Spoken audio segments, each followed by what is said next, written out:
শীত মানেই খেজুর গাছের রসের হাড়ি। প্রিয় দর্শক, স্বাগত হচ্ছি বরগুনা জেলার আমতলীর গুলশাখালী গ্রাম থেকে। এখন ঘড়িতে সময় হচ্ছে সকাল ৬টা, আর এত সাত সকালে আমরা বেরিয়ে পড়লাম রস খাওয়ার উদ্দেশ্যে। ওয়াও, কতটা ন্যাচারাল, কতটা ফ্রেশ লাগছে আপনারা ভাবতে পারবেন না। ওদিকে লাল রাঙা টকটকে সূর্য উঠছে আর কুয়াশা ঢাকা পরিবেশ, তার মধ্যখানে আমরা দাঁড়িয়ে এই যে এই ফিলিংসটা মেবি উপভোগ করতে হলে অবশ্যই আপনাদের এটা সকালে বেরিয়ে আসতে হবে ঘরের বাইরে। এই যে এই ভিউটা কোথায় পাবেন? গ্রাম ছাড়া এই ভিউ উপভোগ করতে হলে অবশ্যই আপনাদের চলে আসতে হবে এরকম একটা গ্রামে। তাহলেই হচ্ছে এরকম ন্যাচারাল এবং এরকম পিওর একটা ভিউ দেখতে পাবেন এবং ফিলিংস পাবেন। রস নিচে নিচে এখানে ফালাই গেছে না? কি অবস্থা দেখছো? এত কষ্ট করে গাছ কাটে, তারপরে যদি এরকম চুরি করে।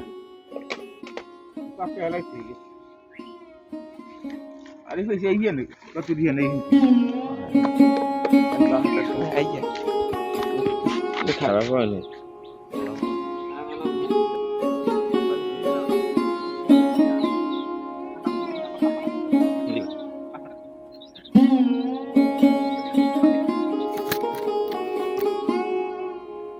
গাছ কাটলেন কয়টা টোটাল?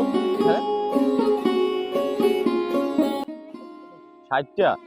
60 থেকে এই দুই রাস্তার পাশেই আছে সব এখানে, আর ওই পাশে আছে না? কয় কলস রস হয় আপনার? 7 কলস। আজকে কয় কলস হয়েছে?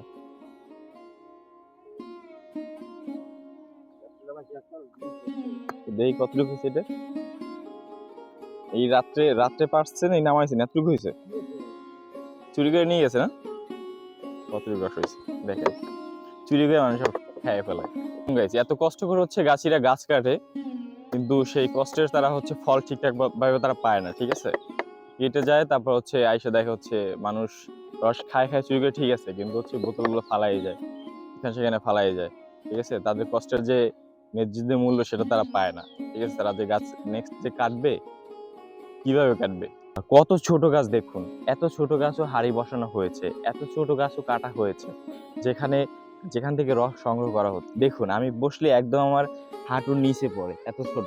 আর কিছুদিন পর 4-5 দিন হয়তো বা কাটা যাবে।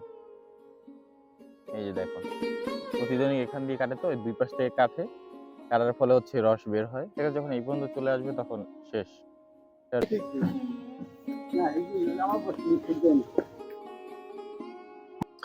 ওয়েট, আমি কিন্তু বাদর নেই, ডাইরেক্ট এখান থেকে আপনাদের রস টেস্ট করে দেখাবো।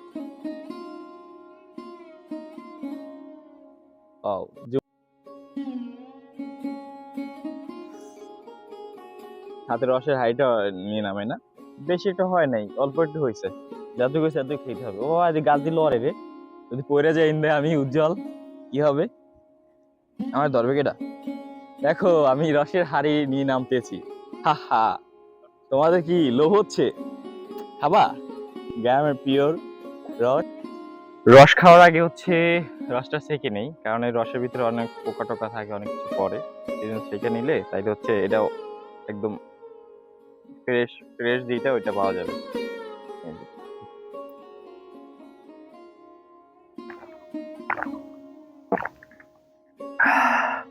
অসাধারণ, অসাধারণ। বাংলার প্রত্যেকটি অঞ্চলে প্রত্যেকটি গ্রামের রসের টেস্ট সেমই রকম হয়। অন্যান্য অঞ্চলে অন্যান্য গ্রামে যেরকম রসের টেস্ট, সেম এখানেও সেম টেস্ট, কারণ সব জায়গায় রস গাছের টেস্ট একই রকম হয়। জাস্ট সেই লাগতেছে, দেখেন একদম তাজা রস। ওয়াও, জাস্ট সেই লাগতেছে। এই যে রস খাওয়ার ফিলিংসটা, এটা খেতে হলে অবশ্যই ঘরের বাইরে বেরিয়ে আসতে। তো আজকের ভিডিওটা এই পর্যন্তই। ভালো লাগলে অবশ্যই লাইক, কমেন্ট এন্ড সাবস্ক্রাইব করে পাশেই থাকবেন। ধন্যবাদ।